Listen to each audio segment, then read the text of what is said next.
Agora com ele, Lucas Rubio. Tem alguém aqui que não conhece o Lucas Rubio? Acho que não.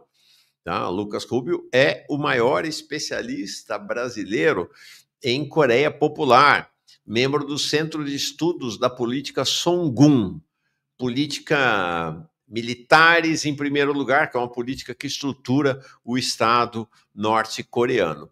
Pesquisador profundo da Coreia Popular, do professor de russo e estudante de engenharia nuclear na UFRJ. A Márcia dizendo eu não conheço, agora já conhece. Impressionante a quantidade de gente que exigiu a presença dele aqui, é o mais pedido. Impressionante, realmente. Lucas chega aqui com muito recomendado por muita gente aqui. O Pedro Dark, salve, Rubio, a Laila, Rubio nas ondas, é isso aí, tá? Grande Lucas, é impressionante. Logo no começo, inclusive o pessoal mandou super chat no começo para saudar a vinda do Lucas aqui. Nunca vi isso por aqui, não. Tá aqui, ó, o Ministério Imaginário. Ansioso por ver a entrevista com o Lucas Rubio. Agora às 9h30, atrasamos um pouco, como é tradicional aqui, mas está aqui. Lucas Rubio, muito bem-vindo, homem. Bom dia, camarada Mauro Lopes, espero que esteja me escutando bem. Bom dia a todos que estão nos acompanhando aqui.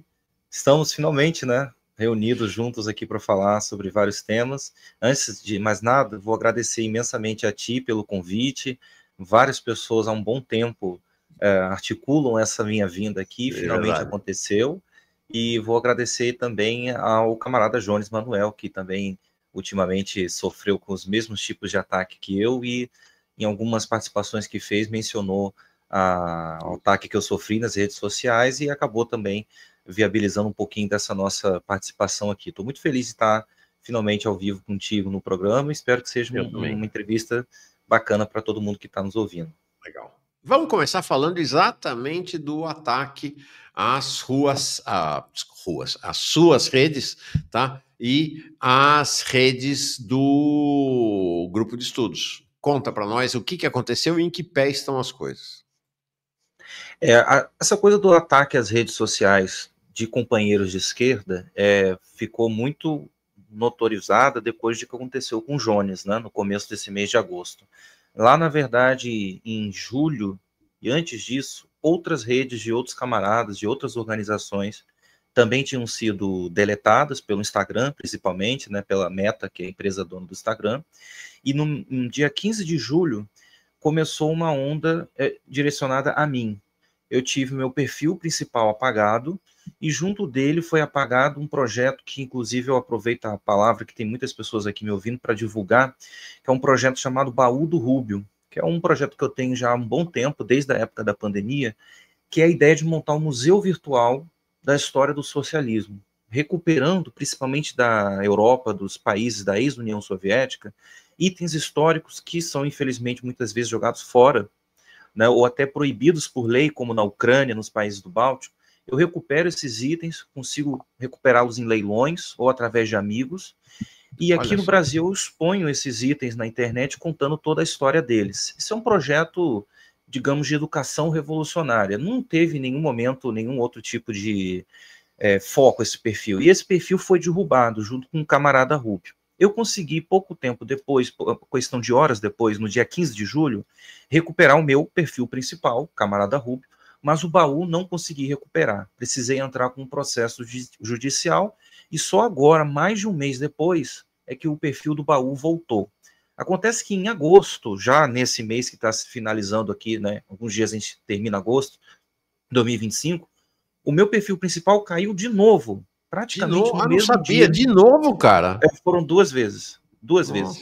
E caiu junto com o Jones. O Jones caiu, questão de poucas horas depois. Eu não cheguei nem a ver no Instagram a notícia de que o Jones tinha caído, porque eu vi no Twitter.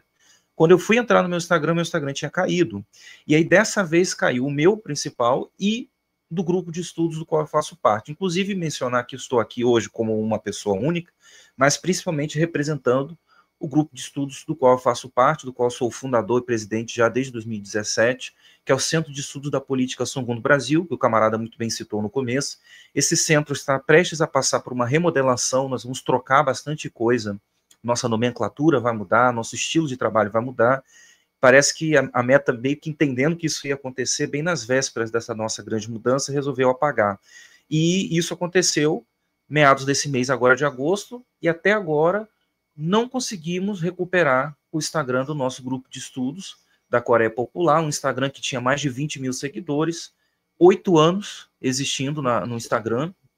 O meu principal retornou, também praticamente junto com o Jones, eu fiquei ali uns 2 dias sem o perfil, ele caiu e voltou junto com o perfil do Jones, principal do Jones, e o do grupo de estudos ainda estamos nessa luta para tentar fazer voltar. Teremos de novamente entrar com o processo, aí já agora com o processo do, não referente ao baú, né, mas sim ao nosso Centro de Estudos da Política Songun. E a gente entende, eu sei que o companheiro e todo mundo que está assistindo, a gente entende que isso não foi uma coisa aleatória de um robô, né, não foi uma coisa assim que por acaso caiu. É uma coisa muito bem direcionada. Nós estamos vivendo tempos muito estranhos em que as coisas que antigamente eram um pouco escondidas ou feitas na surdina, agora já estão muito claras, né? Estão muito à luz do dia. Então, o que tem acontecido é uma censura direcionada ao campo da esquerda, ao campo progressista. Então, pegaram uma figura importante como é o Jones, deu um barulho danado, né? E o nosso, claro, que também estaria nessa esteira dos acontecimentos. Nosso grupo trabalha há muitos anos com a solidariedade à Coreia. Nós visitamos a Coreia Popular várias vezes, produzimos conteúdo lá, nós conseguimos trazer para o Brasil vídeos, materiais de literatura, nós conseguimos entrevistar as pessoas, conseguimos produzir um conteúdo de primeira mão na Coreia, sem o viés que geralmente quem vai à Coreia do Norte volta, né, com um viés sensacionalista, de dizer que foi proibido de filmar alguma coisa, de que viu miséria, viu execuções, viu toda aquela coisa. Nós vamos, filmamos tudo. Nós temos uma parceria com a Associação de Cientistas Sociais da Coreia, que é a maior organização científica da Coreia. Nós filmamos, nós fotografamos, nós estudamos, passamos por cursos lá, voltamos para o Brasil e compartilhamos isso totalmente gratuito com todo mundo que nos acompanha. E, claro, que é um trabalho que vai na onda, na contra-onda, né, da ideia geral que existe sobre Coreia Popular, sobre Coreia do Norte, e isso desagrada muita gente. Desagrada desde o começo da nossa existência, em trabalhos que a gente faz, às vezes, presencialmente, aparece alguém desagradado com o nosso trabalho, e na internet não seria diferente, né? E agora, dessa vez, contando com a censura vinda da própria empresa. E isso também, importante dizer, não aconteceu só com o CEPS aqui no Brasil. Nós temos outros companheiros de grupos semelhantes ao nosso em outros países do mundo que passam pela mesma coisa. Um exemplo é um grupo de estudos da ideia Juche, que é o socialismo coreano, esse grupo de estudos que funciona no Reino Unido, chefiado por um camarada chamado Dermot Hudson. Ele já teve inúmeras vezes as páginas apagadas, no Facebook, no Instagram, no YouTube. Todo o conteúdo que publica sobre a Coreia Popular, sobre uma perspectiva realista, né, ou contraditória ao discurso hegemônico, é rapidamente neutralizado. Os próprios norte-coreanos, quando tentam abrir canais na internet, Mauro, isso é uma coisa que pouca gente observa. Quando os norte-coreanos abrem canais nas redes sociais da internet, eles são sumariamente apagados. Então isso é uma contradição do que dizem que os norte-coreanos é que não deixam ninguém saber de nada, o que não deixam você que não pode saber. Quando eles tentam falar, quando a gente tenta mostrar o que está acontecendo lá dentro, rapidamente somos apagados. Então, infelizmente, a gente segue nessa luta para tentar recuperar o perfil do nosso centro de estudos, que é uma pena, né? Porque foram 8 anos construindo aquele engajamento que rapidamente foram jogados por água abaixo. Que você tenha sucesso aí na ação judicial. Que você tenha sucesso. Agora, Lucas, é o seguinte, eles não, pelo jeito a Meta não gosta de comunista, né? Parece que não muito. Não, né? Impressionante, né? E a Coreia Popular parece ser um espeto, né? No peito dos capitalistas, né? A Coreia Popular realmente é um tema assim, é um tabu, né? Falar da Coreia Popular no Ocidente, né? É um negócio impressionante essa coisa da Coreia Popular. A gente tem uma certa Coreia aqui na América Latina que é a Venezuela, né? Hoje. Sim. Cuba também, Cuba e Venezuela são meio Coreias aqui, não pode falar não pode falar bem, não pode elogiar, que a censura cai imediatamente. Mas acho que o caso coreano é o único no mundo, né? Porque o nível de radicalidade contra a Coreia Popular não tem paralelo, né? Efetivamente não tem paralelo. Sim, não tem paralelo e é algo que dura mais de 8 décadas. São mais de 8 décadas de uma propaganda muito bem pensada por aqueles que se acham os donos do mundo, os Estados Unidos e seus lacaios, e que provocam uma verdadeira onda, eu diria sem medo de usar essa palavra, uma onda de racismo contra o povo coreano, porque o nível de propaganda de guerra contra aquele povo é um nível racista, que considera os norte-coreanos como seres inferiores, acéfalos, que vivem, né, em condições terríveis porque querem ou porque são idiotas o suficiente de não conseguirem sair daquela situação, e que desrespeita a autodeterminação dos povos, né? Não leva em consideração que existem pessoas, existem povos como o povo coreano que decidiu seguir a construção de sua sociedade por meio de outro modelo econômico, de outro modelo social, e que por conta disso, né, para o Ocidente, para os Estados Unidos especialmente, isso é a razão para estar em guerra contra esse povo 24 horas por dia. Uma propaganda que foi muito vinculada de 1945 e que justificaria durante 5 anos a invasão de 1950, quando a Coreia é invadida, quando os bombardeios dos Estados Unidos dizimam 3 milhões de coreanos, aquilo é visto pela opinião e pela imprensa como algo necessário. Era necessário matar 3 milhões de coreanos porque o comunismo estava se alastrando pelo mundo. E toda essa coisa que você sabe muito bem como é que é, e a gente já viu isso inúmeras vezes. Foi assim na Coreia, foi assim no Vietnã, foi assim em inúmeros lugares do mundo, né? Guerras e guerras e guerras levadas para conter o comunismo. É assim que acontece, por exemplo, nos anos 90, quando a Coreia passa por uma situação delicadíssima na sua economia, por conta do fim da União Soviética, por conta de questões problemáticas na sua geografia, por conta de questões climáticas, que acabaram destruindo boa parte da produção de alimento daquele pequeno país, um país com muitos problemas geográficos, um país muito rochoso, com pouco espaço para cultivo, por exemplo. E aquele país, quando necessitou buscar no mercado internacional outros mercados para suprir a falta de alimentos da sua produção interna, foi rapidamente sufocado pelas sanções econômicas impostas pelos Estados Unidos via ONU. A ONU, que o que deveria ser um organismo completando 80 anos esse ano, o que deveria ser um organismo de diálogo, se transformou, desde praticamente sua origem, num instrumento do imperialismo americano, porque foi a mesma ONU que também, entre 1950 e 53, não só permitiu, como participou da invasão da Coreia, junto de 13 países, né, sob a bandeira da ONU, 13 países foram à Coreia, sob comando dos Estados Unidos, bombardearam aquela gente, uma gente paupérrima, tinha acabado de passar por 3 décadas de ocupação japonesa que havia sido extremamente brutal, e depois, nos anos 90, a mesma ONU estabelece uma série de sanções que proíbem, por exemplo, os norte-coreanos de adquirirem comida, de adquirirem remédio, de adquirirem água, de adquirirem equipamentos médicos, coisas que vão muito além de uma suposta tentativa de conter um programa nuclear, e vão, na verdade, num objetivo de sufocar o povo norte-coreano a ponto de matá-los de fome e destruí-los moralmente, fisicamente, de todas as formas possíveis. E mesmo assim, o povo coreano não desistiu da construção do socialismo.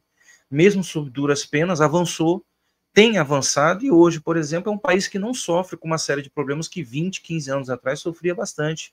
É um país que hoje consegue passar por cima das sanções, consegue produzir boa parte das coisas que necessita, tem tecnologias e tem capacidades que, inclusive, um país tão grande quanto o nosso, Brasil, infelizmente ainda até hoje não consegue, inclusive por conta de interesses externos e de agentes internos que, alinhados a esses interesses externos, atuam de todas as formas para sabotar o Brasil, em todas as suas áreas, a área tecnológica, a área da alimentação, a área intelectual, principalmente, né? E o povo coreano, como você muito bem disse, Mauro, é um espeto, porque pequenos, são 25 milhões de norte-coreanos, pequenos do ponto de vista territorial, tem o tamanho de um estado brasileiro, por exemplo, como Roraima, é relativamente pequeno, pequenos economicamente falando, não é uma superpotência, mas mesmo assim derrotam os Estados Unidos em 1953, conseguem se manter de pé, sem abrir mão da construção do socialismo na década de 90, e hoje possuem um arsenal militar tão respeitado que é capaz de atingir os Estados Unidos em qualquer ponto do seu território, de suas bases militares espalhadas pelo mundo, com armas termonucleares, o que faz com que esse país, tão pequeno em número, seja grandioso na sua representação geopolítica, mas mais importante do que ser grandioso militarmente falando, é politicamente falando. É um país que ainda está com a foice e o martelo em suas bandeiras, é um país que ainda está falando da construção do socialismo rumo ao comunismo. É um país que está falando de soberania nacional, de socialismo que se adapta às condições e culturas e histórias de cada povo. É um país que está, apesar de vários problemas, dando para a sua população uma vida digna, com saúde, com educação, com moradia, com trabalho, com esperança. Então isso é uma coisa que o imperialismo não suporta. Mesmo um país com armas nucleares, com exércitos e dinheiro praticamente infinito, não consegue destruir um país tão pequeno e tão determinado a existir e a construir uma sociedade socialista. Lucas, muito legal. Deixa eu ler umas mensagens aqui e quero te colocar algumas questões, evidentemente. Ó, o Eric Carvalho, camarada, diz aqui, já fui banido por postar música de banda brasileira proibida por gravadora, deve ser por gravar, acho que tem um problema de digitação aqui, na Coreia Popular, Irã, Nicarágua e Venezuela. É isso aí. Isso. Grande abraço pro Eric, inclusive meu aluno. Ah, esse é o aluno? Meu aluno de língua russa. Legal, legal. O Rafael Oliveira Carvalho, Lucas Rubio faz um grande trabalho. Cresci com uma ideia maluca da Coreia Popular. Com o trabalho de camaradas como o Rubio, pude ver o outro lado. Viva a Coreia Popular. Legal. Olha que simpático isso aqui. O canal Multipolar TV, de camaradas comunistas lá de Portugal. São nossos parceiros aqui. Né? Salve Lucas e Mauro Lopes, do canal Parceiro Português. A gente, inclusive, está sendo transmitido por eles lá para a terrinha, para Portugal. Saudações aos camaradas portugueses. Obrigado pela importante partilha de conhecimento. José Esper, é muito importante contar a história da guerra da Coreia. O Chebrusca traz uma informação, há uns 2 ou 3 anos, o governo da Coreia do Sul, não da Coreia Popular, pediu ao Google para remover canais de influencers norte-coreanos no YouTube. Eles eram ótimos. É isso que eu até havia comentado aqui agora há pouco, né? Quando os norte-coreanos abrem canais na internet, eles são rapidamente derrubados. Sim. Então, deixa eu te colocar aqui uma questão, Lucas. Você fez várias afirmações de que a Coreia é um país socialista. A Coreia é, de fato, um país socialista, a Coreia Popular? E quais são as características do socialismo de perfil coreano? Bom, a Coreia, apesar disso ser uma coisa que às vezes as pessoas têm certa dúvida, a Coreia segue sendo um país socialista, né?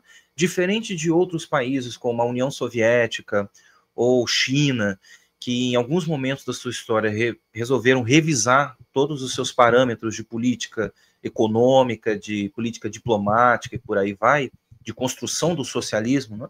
A Coreia tem seguido um caminho bem delineado desde o começo, desde sua fundação na década de 40, um caminho quase praticamente sem se desviar dessa ideia de construção de uma sociedade socialista para rumar na direção de uma sociedade comunista, né, em um futuro. Perfeito. A Coreia Popular hoje é um país em que você tem todos os meios de produção pertencem ao povo, é um país em que os meios de produção pertencem ao Estado, que por sua vez é gerido pelo povo. O partido governante é o Partido da Revolução Coreana, é o partido que organizou o povo coreano para libertar o país na década de 40 da ocupação japonesa, partido que depois organizou o povo na grande resistência nacional contra os Estados Unidos na década de 50, é o partido que realizou reformas importantes, por exemplo, a reforma agrária, é o partido que organizou a assinatura de leis como a Lei da Igualdade entre Homens e Mulheres, isso em 1946, uma coisa que até hoje não foi feita na Coreia do Sul, por exemplo, né, já foi feita na Coreia Socialista, na Coreia do Norte. É um partido vanguarda da classe operária, camponesa, intelectual da Coreia, tanto é que o seu símbolo é a foice, o martelo e o pincel, representando as 3 grandes classes do trabalho no país. É um país que mantém relações de solidariedade com movimentos revolucionários desde sua origem. A Coreia Popular inclusive na época da governança do presidente Kim Il-sung, apoiou a libertação de vários países na África, na Ásia, aqui na América Latina. Existem hoje muitos lugares no mundo que possuem avenidas e praças com o nome do presidente Kim Il-sung, porque foram países que contaram com ajuda econômica, ajuda militar, ajuda diplomática da Coreia Socialista para sua existência, para sua libertação contra as potências coloniais europeias. Coreia, inclusive, que apoiou muito a luta dos Panteras Negras nos Estados Unidos contra o racismo, a ponto dos Panteras Negras declararem Kim Il-sung como digamos, um tipo de pai do povo negro estadunidense, um amigo do povo negro estadunidense. A Coreia é um país hoje em que você tem todas as terras coletivizadas, elas pertencem aos trabalhadores do campo, aos camponeses, que organizam a terra por meio de cooperativas, ou então de fazendas de propriedade estatal também, e um país onde você tem um modelo de participação popular um pouco diferente, mas não tão distinto para as pessoas entenderem, né, de participação política, que eu digo, né, onde você tem os antigos sovietes ainda em funcionamento, hoje se chamam conselhos, né, os conselhos, os sovietes, estão em funcionamento hoje na Coreia, com um modelo bastante parecido com aqueles da Revolução Bolchevique de 1917, um conselho livre de trabalhadores, de artistas, de soldados, militares, né, de anciãos, de todo mundo, que deliberam juntos sobre um assunto importante para a comunidade. Existem eleições acontecendo na Coreia Popular nesse momento, inclusive, importante dizer, apesar de eu ter citado o partido, que é o Partido do Trabalho da Coreia, que é o Partido da Revolução Coreana, ele não é o único partido, existem outros dois partidos, um partido chondoísta Chongu e um partido social-democrata, que atuam junto do Partido do Trabalho da Coreia em coalizão. Em suma, um país que ainda está voltado com todas as suas forças e energias na construção de uma sociedade em que não haja de forma alguma exploração do homem pelo homem, né? Uma sociedade que se direcione na construção do comunismo. Apesar de estarem há 8 décadas construindo o socialismo, é importante dizer, a Coreia Popular, Mauro, se tornou esse ano, na verdade já faz uns anos, mas especialmente esse ano, está se tornando o país socialista mais longevo da história da humanidade. Esse ano, a gente completa 80 anos de experiência socialista na Coreia. Ano retrasado, a República Popular Democrática da Coreia se tornou o Estado socialista mais antigo da história, ultrapassou a União Soviética, que existiu só por 74 anos, né? A Coreia já existe há mais tempo, e o Partido do Trabalho da Coreia, há 80 anos, é o partido dirigente, o Partido do Povo Coreano, é o dirigente da Revolução Socialista da Coreia. Agora, o socialismo coreano tem um nome especial, que é essa palavra chamada Juche, ou Juche, ou Juche, vale a pena pensar nos sotaques que as pessoas falam, né? Em português é mais fácil falar Juche. Juche é o nome coreano para dono de si próprio, dono de si mesmo, mestre do seu destino. O socialismo Juche é um socialismo que nasceu em um momento importante em que o povo coreano, liderado pelo presidente Kim Il-sung, posteriormente pelo dirigente Kim Jong-il, observou que o socialismo não é uma receita de bolo. É algo que hoje a gente entende como algo bem óbvio, né? Mas é difícil de se imaginar em uma época em que você tinha, por exemplo, a União Soviética e a China disputando zonas de influência entre os países socialistas. E você tinha alguns países socialistas que agiam a reboque das suas potências patrocinadoras, por exemplo. Tanto é que a gente tem um efeito em cadeia nos anos 80 e 90 na Europa, né?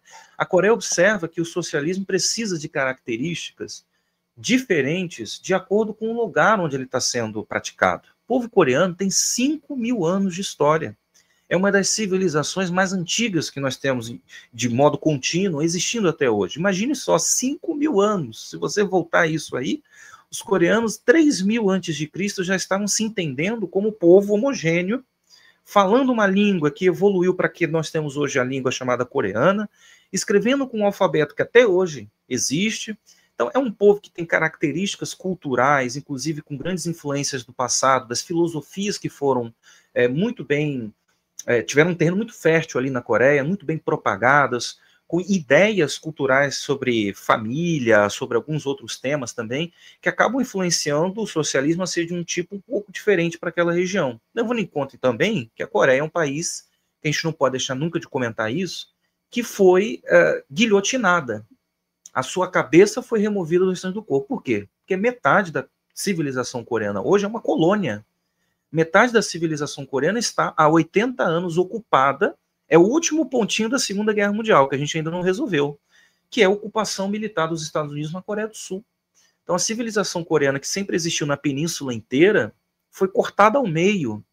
Então, era um Sim. socialismo que precisava se desenvolver, levando em conta, né, que você tinha metade da sua civilização ocupada pelo pior inimigo, que são os Estados Unidos, uma nação que ficou entre duas grandes superpotências socialistas, a China e a União Soviética, e que, é claro, estava sendo disputada por ser uma região geograficamente importante no sopé das duas superpotências socialistas, ocupada, ela ficou ali entre protagonistas da geopolítica mundial, e ela é muito pequena, muito enfraquecida, em números muito baixos, né? Então teve que desenvolver um socialismo que priorizasse a autodeterminação em relação a todos, ou seja, o socialismo coreano não é um socialismo de estilo soviético, não é uma cópia da experiência maoísta chinesa, é uma coisa coreana, com características coreanas, porém com aportes teóricos, inclusive depois na década de 80, 90, muito bem desenvolvidos pelo dirigente Kim Jong-il, com aportes teóricos universais. E esse é o nosso interesse como grupo de estudos aqui no Brasil, entender do que da experiência coreana nós podemos, como brasileiros que queremos construir uma sociedade mais justa, uma sociedade socialista, rumando à construção do socialismo, o que daquela experiência pode ser interessante para a gente. E a ideia de Uth mostra isso, a independência como elemento importante, a união entre as classes dos trabalhadores como algo importante, a ideia do espírito criador, do espírito independente, são alguns elementos que nascem para responder questões que não estavam assim tão evidentes na época dos grandes clássicos, Marx, Engels, Lenin, Stalin, mas que depois de algumas décadas se tornou mais fácil de ser visualizado e problematizado, como foi na ideia de Uth. Legal. Lucas, deixa eu te perguntar, eu conheço praticamente nada da Coreia Popular. O pequeno comércio, os pequenos negócios podem ser privados ou não?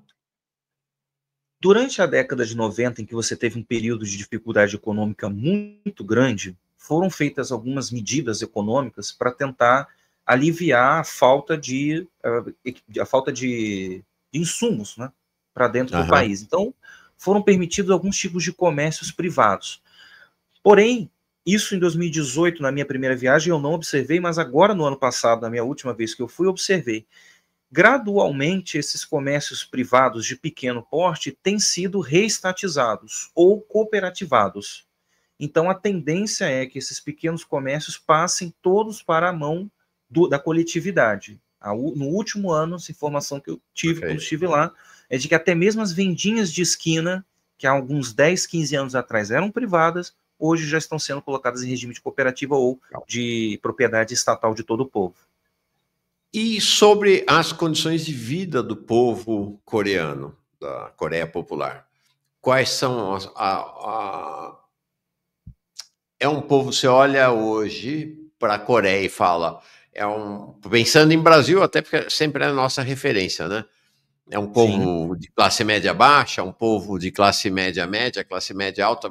Qual é o padrão de vida do povo coreano hoje?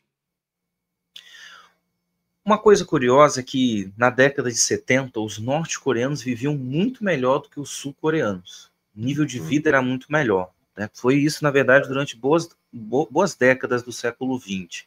Nos anos 90, como eu mencionei algumas vezes aqui na minha fala, houve uma gravidade econômica muito grande na Coreia.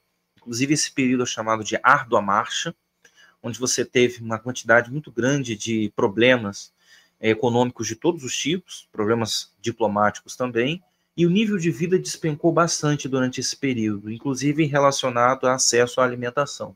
Como havia dito, a Coreia que sofreu problemas internos, quando tentou resolver os seus problemas internos acessando outros mercados, foi impedida. Não foi ela que se privou disso, ela foi impedida. Desde os anos 2000, início dos anos 2000, a Coreia tem ido numa progressiva muito positiva de recuperação do nível de vida da população. E especialmente nos últimos anos, sob a direção do Marechal Kim Jong-un, a qualidade de vida tem substancialmente subido. Você observa, por exemplo, nas grandes cidades, que são geralmente as cidades modelos, onde alguma coisa, alguma ideia nova é implementada e depois replicada nas cidades menores quando dão certo, por exemplo, Pyongyang, que é a capital, grandes bairros residenciais sendo criados do zero, em tempos minúsculos. Eu visitei, por exemplo, agora em 2024, um bairro que ele tem 5 grandes ruas, esse bairro, quase que um formato de estrela, é um distrito. E nesse distrito, eles têm uma ideia de, em 5 anos, entregarem 50 mil casas para as pessoas. Cada uma das 5 ruas tem 10 mil casas. E essas ruas são feitas uma após a outra, num espaço de tempo de 1 ano. A que eu estava visitando tinha sido finalizada antes do prazo máximo de 1 ano. Então era um grande sucesso, um grande êxito para eles, né? Então a população tem experienciado uma mudança positiva. Áreas interioranas da Coreia, que geralmente têm um nível de desenvolvimento mais baixo do que as áreas principais, o que é algo meio que esperado, a diferença entre cidade e campo existe, essas cidades estão sendo renovadas, então as pessoas estão tendo acesso a casas melhores, a prédios novos, os prédios antigos estão sendo derrubados, e novos arranha-céus muito bem equipados, todos com energia elétrica, se necessário, imagina, tem um prédio de moradores que a gente passou que tem 80 andares.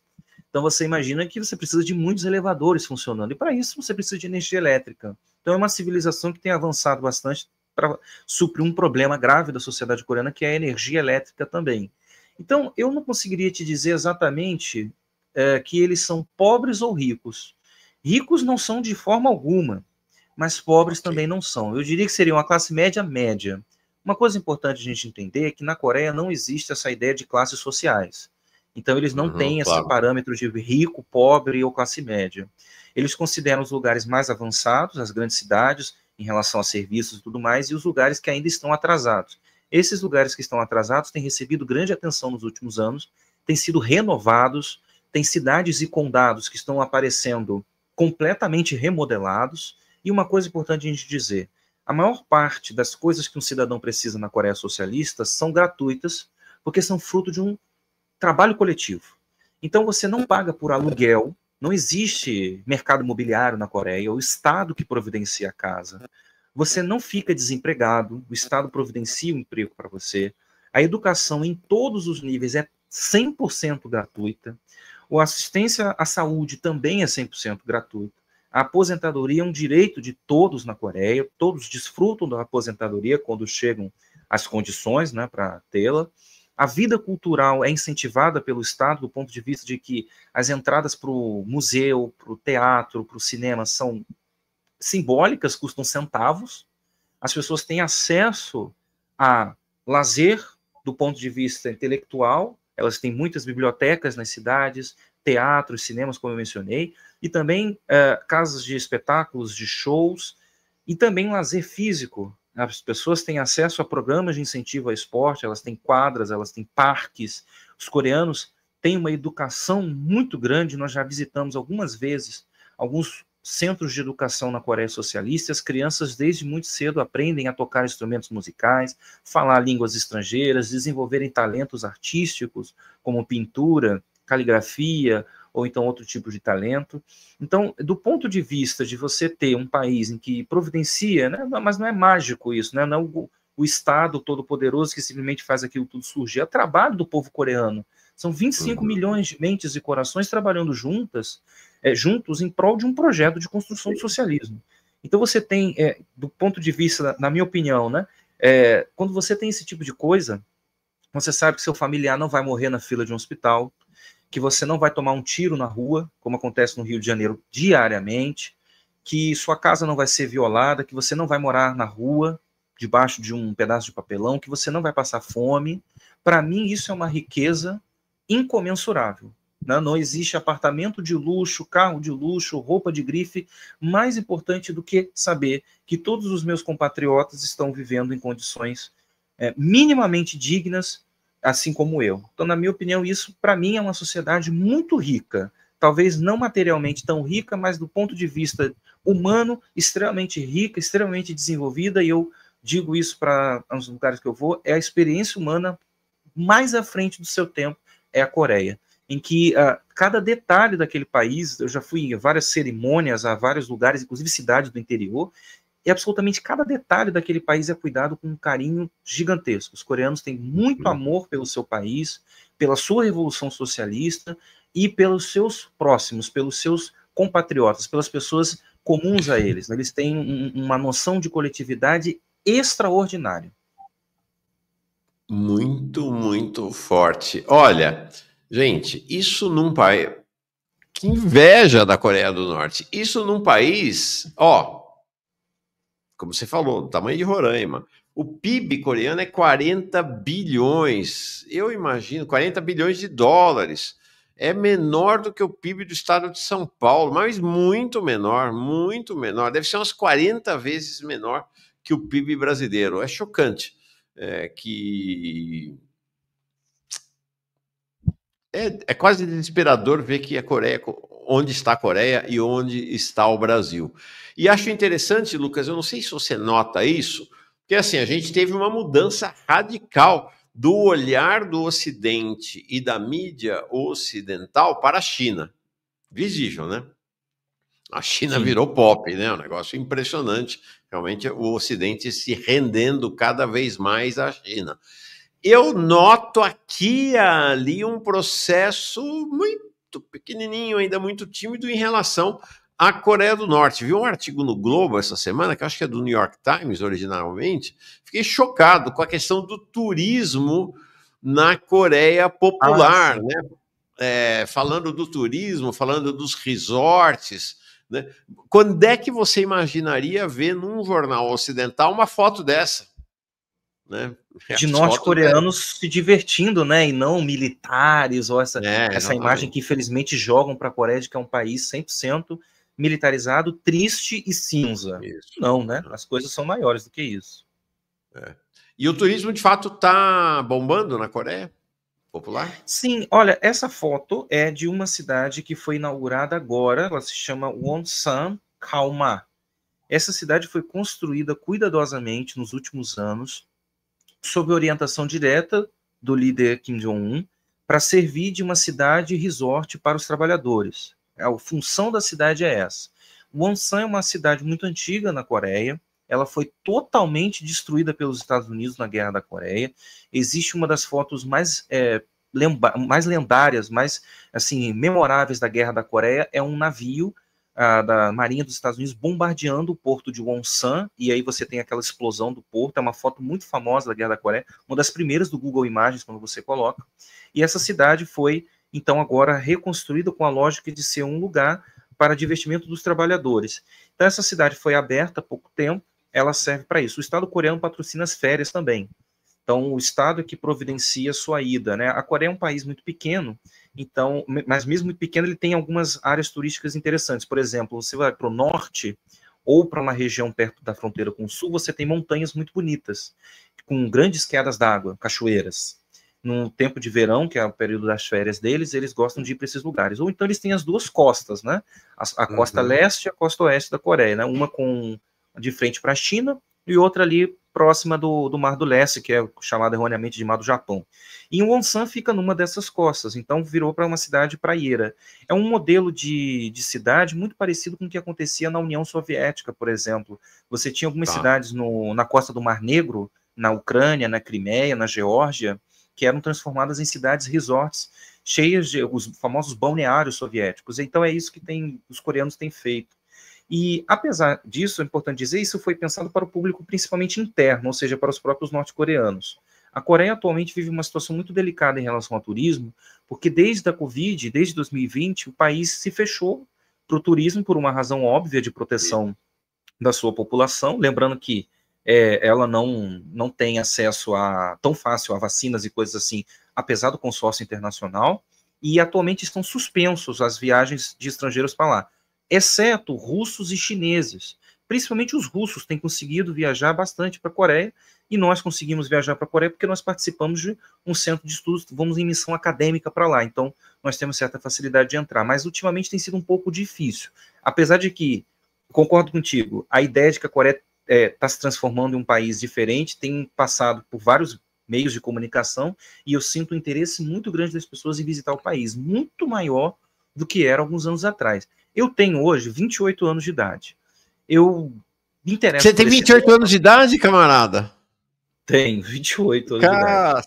Caceta. E assim, eu me interesso por esse tema desde os meus 14 anos de idade. Então já fazem bastantes anos, né, muitos anos, que eu pesquiso sobre isso e que eu estou inserido nessa comunidade sobre a Coreia. Eu comecei a ler sobre a Coreia no falecido Orkut e antigos bloggers do Blogspot, que é uma coisa que nem se usa mais hoje em dia, né? Naquela época, falar da Coreia do Norte era um absurdo. Até mesmo os comunistas falavam, não, a Coreia do Norte não é um país socialista, isso é uma loucura, é o último regime stalinista, aquela coisa toda. Se você falasse da Coreia do Norte, se você falasse, eu defendo a experiência coreana, não é perfeita, mas eles estão lá construindo o socialismo, estão sendo uma experiência anti-imperialista, se defendendo dos Estados Unidos, as pessoas te apedrejavam virtualmente. Eu, felizmente, tive a honra de participar, junto de alguns outros grupos que existem no Brasil, desse trabalho muito difícil, um trabalho de formiguinha ao longo desses últimos 14, 15 anos na internet, que é traduzir, promover debate, traduzir obras, produzir artigos, visitar o país e produzir conteúdo, né? E aí a gente sente que muito aos poucos, mas de uma maneira bem positiva, as pessoas têm tomado uma posição bem mais realista sobre a Coreia. Hoje, dificilmente, uma dessas fake news de general dorme em reunião e é fuzilado com míssil, é difícil uma notícia dessa passar sem virar piada. As pessoas falam, não é possível que vocês estão acreditando nisso, né? E aí, por isso, eu me sinto assim na obrigação honrosa de citar alguns grupos que há muitos anos trabalham bastante para a promoção de um estudo mais realista sobre a Coreia. Por exemplo, o Instituto da Amizade Brasil-Coreia, que é um instituto dos anos 90, chefiado por uma camarada chamada Rosanita Campos, que teve a honra de se encontrar com o presidente Kim Il-sung em 1994. Existe também a KFA do Brasil, que é a Associação de Amizade Brasil-Coreia. A KFA é uma organização que existe em vários países do mundo, existe no Brasil há bastante tempo também. E os nossos amigos do Centro de Estudos da Ideia Juche Brasil. Eles organizam um blog que é o mais antigo site na internet brasileira sobre a Coreia, que é o Blog de Solidariedade à Coreia Popular. E junto dessas três organizações, nós do Centro de Estudos da Política Songun, desde 2016, 2017, temos promovido bastante evento presencial e virtual em vários cantos do país. A gente já fez um evento que é um dos mais que eu mais gosto, que foi num acampamento do MST no interior de Santa Catarina, perto da fronteira com a Argentina, uma cidadezinha chamada Dionísio Cerqueira. Dali a gente já fez evento na Bahia, já fez evento no Centro-Oeste, no nosso querido Campo Grande, no Mato Grosso do Sul, graças ao nosso companheiro Lúcio de Queiroz, que inclusive é membro do nosso centro. Então nós visitamos já vários lugares do Brasil e virtualmente, principalmente durante a época do isolamento social, fizemos muitos eventos pela internet, com os nossos relatos de viagem, com reflexões e contando as histórias, que são várias histórias. Mauro, a gente vai falar de guerra da Coreia, é uma live assim de 3 horas, sabe? Vai falar de a época da guerra contra os japoneses, é também outra live de 3 horas, sobre a situação das mulheres, sobre os direitos dos trabalhadores, sobre como tem estado o atual estágio do programa nuclear. É muita coisa que a gente fala nos nossos meios, né? E por isso que se torna um pouco doloroso demais a gente ter passado por esse ataque, né, da meta de destruir as nossas redes sociais, mas a gente tem plena certeza de que isso é uma pequena parte do nosso trabalho, porque a maior parte mesmo a gente tem tentado fazer ao vivo, né, presencialmente com as pessoas, e sempre contando com a ajuda de outros canais, como o canal aqui do Jones Manuel e o seu programa, que nos convidam e nos dão voz e visibilidade, aproveitando, é claro, que tem uma grande audiência. Então a gente agradece muito assim, esse tipo de oportunidade, porque faz parte mesmo do nosso ofício e da nossa militância. Que é importante dizer o seguinte, não é uma militância de fã-clube, não é uma militância de admirar uma imagem utópica, né, da Coreia, uma fantasia que nós criamos ou que alguém criou. Não é só ver as fotos bonitas e falar que a Coreia é só aquilo. É uma militância da gente entender as contradições daquele processo, existem, as limitações, inclusive, mas é a militância da gente querer, novamente, se inspirar naquilo, porque o mais importante para um militante comunista é realizar a revolução socialista no seu país. Na minha opinião, como professor e estudante ao mesmo tempo, que eu tenho a honra de ser professor e estudante ao mesmo tempo, é tentar, ao máximo, doar as forças da minha vida para melhorar as condições de vida da minha própria gente, né? E destruir as coisas que estão aí fora, causando tantas injustiças, tantas mortes, tantos sofrimentos desnecessários entre os nossos irmãos. Então, eu acho que é essa mais ou menos o espírito do nosso centro de estudos, que é estudar a Coreia, visitar a Coreia, prestar nosso apoio e solidariedade, mas também contribuir com uma discussão sobre Brasil, porque senão não faz sentido nenhum, aí realmente vira um fã-clube, né? Sim. Pergunta, quantas vezes você já esteve na Coreia Popular? Eu já estive 2 vezes, estou esperando muito para ir a terceira vez. Das 2 vezes eu fiquei quase 2 semanas. Visitei vários lugares, filmei bastante. Nas minhas redes tem bastante coisa, nas redes do CEPS. Tem uma live no canal do CEPS, Mauro, que tem 4 horas de duração, que é a gente contando tudo como foi nossa última viagem, em abril do ano passado, né? Tem vídeos muito legais lá. A gente tem uns vídeos que todo mundo gosta bastante de ver, que são os vídeos, por exemplo, das escolas que a gente visita, são assim, escolas públicas, mas que você olha e parece que é uma escola privada de altíssimo nível em algum país de última categoria, sabe assim, Suíça, essas coisas, né? Um país socialista, a escola pública que todos acessam é aquela ali. Sim. O pessoal gosta de ver bastante material que a gente produz dos novos bairros de apartamento que estão nascendo, que são ultramodernos, dos hospitais, a gente também tem filmagem dentro do hospital, dos museus, tem um museu lá que é o Museu da Guerra de Libertação da Pátria, que tem bem na entrada dele um navio que fica ancorado no rio, né, que passa do lado do museu. Esse navio é um navio chamado Pueblo, que curiosamente é Pueblo, mas ele não tem nada a ver de povo, né? É um navio espião americano que em 1967 invadiu as águas territoriais da Coreia e foi capturado pela Marinha. E aí esse navio, a tripulação foi devolvida para os Estados Unidos, mas o navio não. O navio é um troféu de guerra da Marinha Popular da Coreia. E daí todo o material que a gente produz sobre esse navio, o pessoal fica assim, pasmo, né? O navio ainda está com os buracos de tiro do combate e tudo mais. Quer dizer, a gente tenta produzir isso porque a gente produz esse material mostrando, olha, isso aqui é uma escola e tal, e só isso. Mas tem gente que vai, inclusive brasileiro, que vai à Coreia e fala assim, gente, olha essas crianças aqui, elas estão fingindo que estão escrevendo no caderno. Essas crianças aqui estão fingindo que estão cantando. É tudo uma encenação, eles são atores contratados. Né? Tem um youtuber brasileiro, Mauro, que foi no mercado e disse que tem certeza que tudo no mercado era falso, que as pessoas que estavam andando dentro do mercado eram atores, né? E que absolutamente todo o país parou, no dia da visita dele, o país parou para montar um cenário para ele visitar. Então, assim, é o nível de praticamente um buraco negro de informação. Você pode falar qualquer coisa sobre a Coreia do Norte que as pessoas... Sim. Absurda, né? Que as pessoas acreditam. E muitas vezes a gente vai lá e mostra isso, fala aqui, gente, são casas de verdade. O pessoal, não, isso é mentira. O governo fez isso aí para você ver. Né? Então é uma luta grande, viu? Uma luta grande e que, assim, por mais que demore mais 15, 20, 30, 50 anos, continuamos nessa luta em solidariedade ao povo coreano, que é um povo bem guerreiro, aguerrido e merece essa nossa menção honrosa, esse nosso trabalho. Bom, camarada, nós vamos estender para ti, se você topar. Gente, 28 anos de idade. Daqui a pouco meu neto vai estar com 28 anos de idade. Chocante. Chocante. É o seguinte, vamos estender contigo a parceria que já temos com o nosso Pitilo, nas ondas sempre, está sempre aqui com a gente, com a Ali Ramos também. Vamos fazer essas conversas todas aí, tá? Guerra da Coreia, dominação japonesa, vamos falar sobre educação, vamos fazer muitas conversas. Então, o pessoal está pedindo aqui várias questões em relação à Coreia. Não vai dar tempo hoje, já é 10h30 da manhã, mas a gente vai trazer você de novo para tratar desses temas. Deixa eu colocar uma observação, que é, nós temos uma parceira aqui, sabe, Lucas, a Estrela Vermelha, que é a agência de turismo. Vai, inclusive, o Jones e o Maxwell para o Vietnã, agora em novembro, e vão fazer um documentário. E o pessoal da Estrela Vermelha até faz um programa aqui com a gente de turismo para países socialistas ou ex-socialistas, né, países fora do cardápio ocidental. Exatamente o que você falou aí, só, eles têm aqui, Coreia do Norte tinha um grupo programado para outubro, então aqui é viagem turística, né? Não é viagem de estudo nem nada, de 2025 está temporariamente suspenso, você explicou, né? Por conta do fechamento do turismo desde o tempo da Covid que não nos apareceu ainda. 5 anos, dizer, né? Mauro, 5 anos. Tem gente que morre nesse planeta por conta de Covid, viu? Ainda hoje. Então, mas, gente, fica de olho no site do Estrela Vermelha, assim que abrir,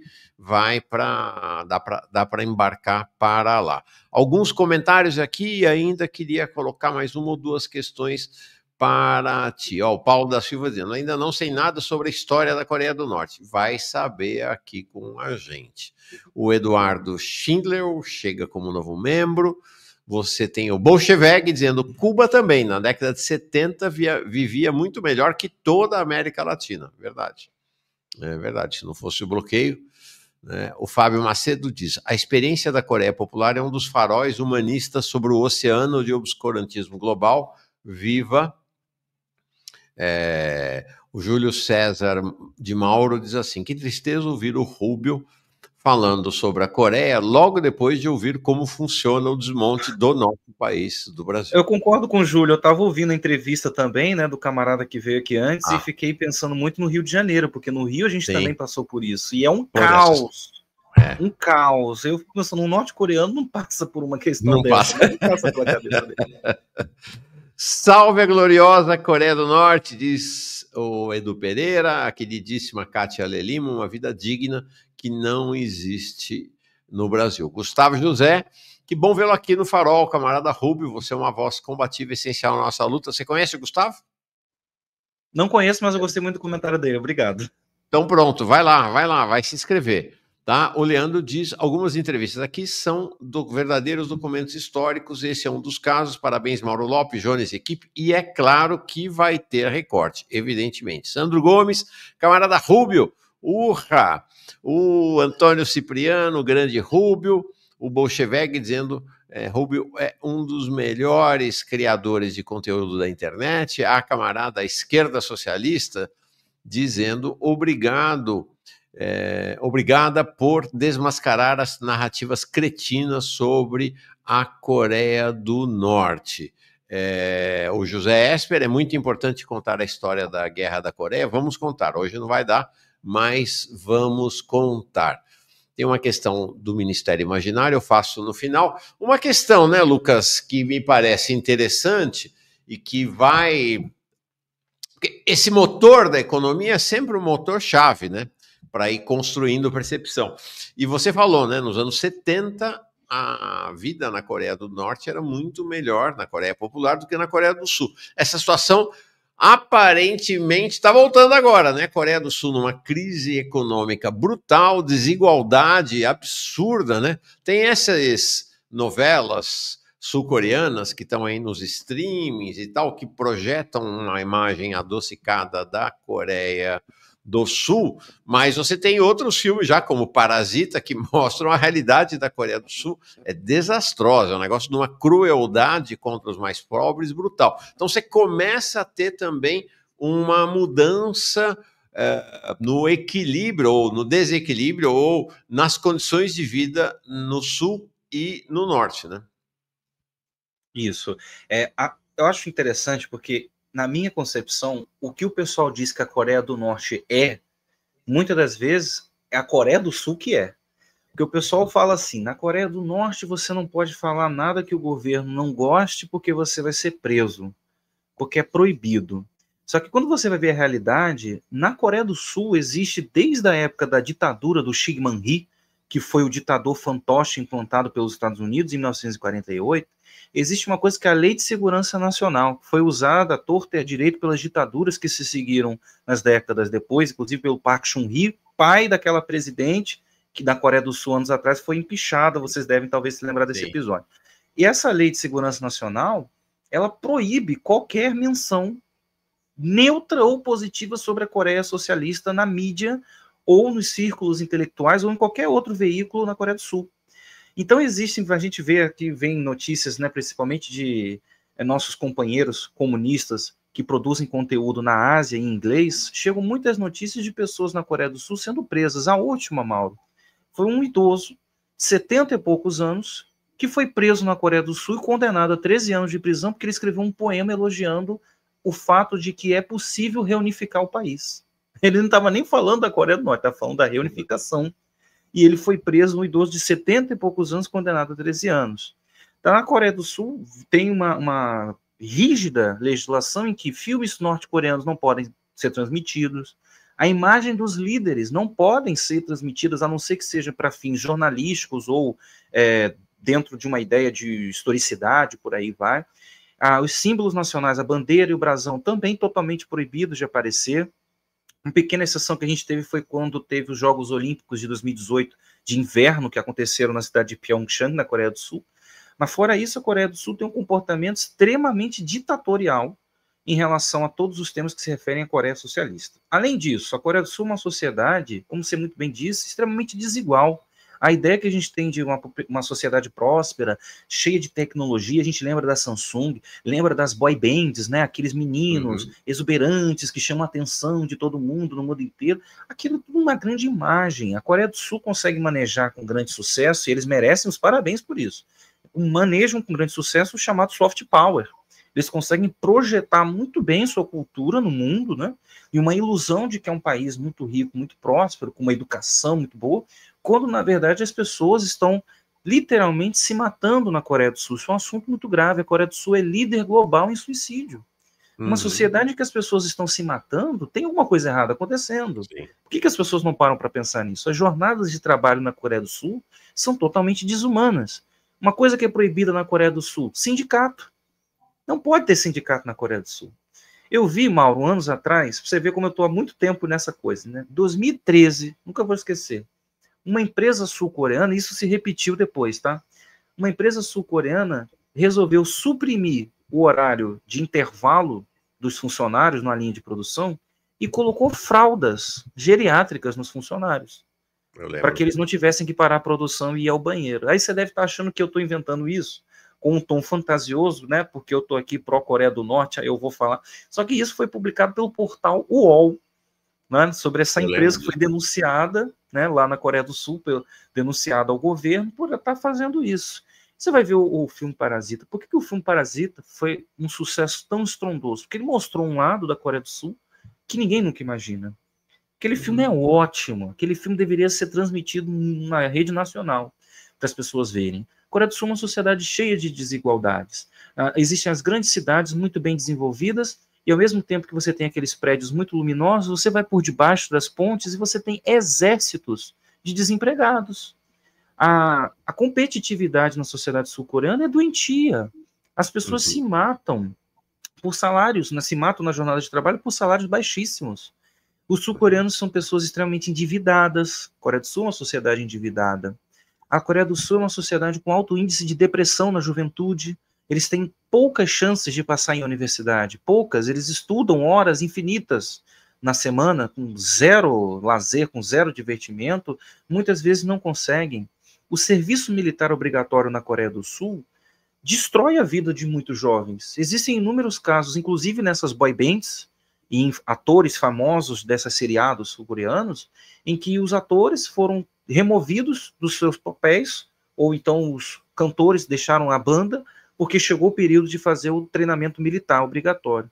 E depois que saíram do treinamento militar obrigatório, nunca conseguiram voltar para sua atuação artística, porque saíram traumatizados. É notícia, se eu não me engano, pela Rede Bandeirantes de televisão de alguns anos atrás, uma colônia, praticamente uma juventude hitlerista na Coreia do Sul, em que jovens, adolescentes de 13, 14 anos, eram obrigados a ficarem sem roupa no inverno, na neve, para conseguir resistência física, um treinamento de tipo militar, paramilitar. Fora que é uma sociedade toda imbuída de um ideal anticomunista, né? O fantasma do comunismo é usado por todos os tipos de governo para fazer o que quiser. Vide o exemplo do último presidente, o Yoon Suk-yeol, queria dar um golpe de Estado na Coreia do Sul, e qual era o argumento? A Coreia do Norte está invadindo. Mauro, chegaram a descobrir que ele mandou produzir uniformes, cópias do uniforme do exército norte-coreano. Ele ia botar os uniformes nos soldados sul-coreanos e ia fingir e simular uma invasão a Seul para causar pânico e ele conseguir poder ditatorial. A Coreia do Sul é uma sociedade que tem mais tempo em ditadura do que na dita democracia. Tanto é que o golpe dele quase passou. Ele conseguiu e ainda ficou um tempo, né? O parlamento que rapidamente conseguiu depois derrubá-lo. Mas a sociedade sul-coreana, infelizmente, é uma sociedade doente. É uma sociedade ocupada pelos Estados Unidos. Você tem uma ocupação que é militar, mas uma ocupação econômica, uma ocupação cultural. Pra você ter uma ideia, as igrejas evangélicas na Coreia do Sul estão crescendo a um nível assombroso, e nada contra, especialmente, ao credo evangélico, ao cristianismo protestante, não é uma crítica nesse sentido, mas é que essas igrejas são filiais de igrejas americanas. E essas igrejas propagam ideais muito estranhos à sociedade coreana. Na época da pandemia, houve um pastor que dizia que a Covid era mentira. Continuou realizando cultos, continuou reunindo as pessoas, resultado, né, na congregação dele, você teve um número imenso de mortes. Poucas pessoas se lembram, mas a Coreia do Sul teve um dos piores picos globais de pandemia. Foi. Na Covid, de mortes. Eram mortes, inúmeras mortes. Por conta dessa igreja, inclusive. Por conta dessa igreja. Eu lembro. E não estou falando aqui nada que eu estou... A sociedade sul-coreana, infelizmente, é uma sociedade muito complicada e que, conforme vai avançando e deixando mais rígida essa estrutura do capitalismo que nós latino-americanos estamos convivendo há muito tempo, vai deixando ainda mais expostas essas feridas muito graves, né? E aí fica difícil de se esconder essa imagem, né? Há muitos temas na sociedade sul-coreana que estão sendo debatidos. Quer ver outra coisa absurda da Coreia do Sul que pouca gente menciona? Também noticiado pela mídia brasileira. A prostituição na terceira idade. As pessoas chegam na terceira idade na Coreia do Sul, não há previdência social para todo mundo. Então você tem, nas entradas de metrô e nas passagens subterrâneas, principalmente de Seul, a capital, muitas pessoas ali na terceira idade jogadas à prostituição para conseguir algum dinheiro, para comer, para comprar um remédio. Isso é uma coisa que um norte-coreano não sequer consegue imaginar como seja algo real, mas está acontecendo nesse momento na Coreia do Sul. Loucura. É isso aí. Ó, tem muitas questões, inclusive o camarada do Ministério Imaginário diz aqui, Lucas, você vê a importância de desmistificar as experiências socialistas e contra-hegemônicas e a história do movimento comunista para a organização concreta no Brasil? Acho que a resposta é óbvia, foi o que fizemos hoje, né, Ministério? E vamos fazer mais vezes aqui com o camarada Lucas. Já passamos bastante o tempo. O Pedro Arque pedindo para você falar sobre a questão da energia nuclear no Brasil. Só na China estão previstas a construção de 42 novas usinas. Ó, Pedro, fica combinado que na próxima vinda do Lucas, acabando aqui hoje o Manhã Brasil, já vou marcar uma nova data com ele, a gente fala sobre o tema da questão nuclear aqui no Brasil, porque de fato passamos bastante do combinado aí. Não quero também avançar demais sobre a agenda do Lucas. Cara, obrigado demais, adorei, gostei muito. Eu que agradeço. Muito. Desculpa falar muito, né? Às vezes eu fico falando muito, acabei estourando aí o horário, mas Nada, falou né? Maravilhosamente. Tá todo mundo encantado aqui com a sua aula. Eu não conheço um comunista que não fale demais. Eu acho que é uma coisa que a gente vem, né? Vem de fábrica isso, né? Vem uma configuração dada, assim, a gente fala demais. Mas foi isso. Camarada Mauro, muito obrigado pelo convite mais uma vez. Fiquei muito feliz de ter participado, de ter sido uma participação que tenha agregado alguma coisa para a gente para o pessoal que está ouvindo aí. Nome meu e também da organização do qual eu faço parte, o Centro de Estudos da Política Songun, eu agradeço e peço para a galera dar aquela ajuda, né? De comparecer às nossas redes e nos ajudar nessa denúncia que a gente está aí na luta para recuperar a rede social. Se não recuperar, não faz mal. A gente constrói do zero, até porque os comunistas são experts em construir coisas do zero. Não à toa, nossa União Soviética, de uma sociedade agrária, em poucas décadas estava tocando as estrelas. Então isso para a gente fazer uma conta nova não é nada, comparado aos desafios muito maiores que os nossos companheiros, os nossos exemplos históricos já passaram. Então, só me resta isso, agradecer, mencionar que eu vi o professor João Cláudio Pitilo ali comentando, né, ele que esteve aqui também, ele mandou ali um comentário agora há pouco, dar um grande abraço para ele. Não vi Pitilo? Ele comentou ali agora há pouco, e também mandar, eu sou um homem romântico, mandar um grande beijo para minha namorada, Kanai, que também comentou ali agora há pouco, tá bom? Como é que ela chama? Meu amor. Kanai. Kanai, onde está você, Kanai? Onde ela tá mandou você? Um coraçãozinho. Tá meio perdida aí, mas Kanai, ela mandou um coraçãozinho aí. Eu sou um romântico também. Adoro essas coisas. Tem que ser, né? Tem claro, que ser. É claro. Um beijão, Kanai. Um beijão pro nosso Pitilo, camarada Pitilo nas ondas aqui com a gente sempre. Eu fico feliz demais que tenha batido, que nosso santo tenha batido, viu? Fico bastante feliz com isso aí, foi bem legal. Eu venho nas próximas, hein? Só tá marcado, não. Acabando aqui o programa hoje, vou te escrever propondo uma nova conversa nossa. Abração. Obrigado, Lucas. Eu que agradeço. Tchau, tchau. Tchau.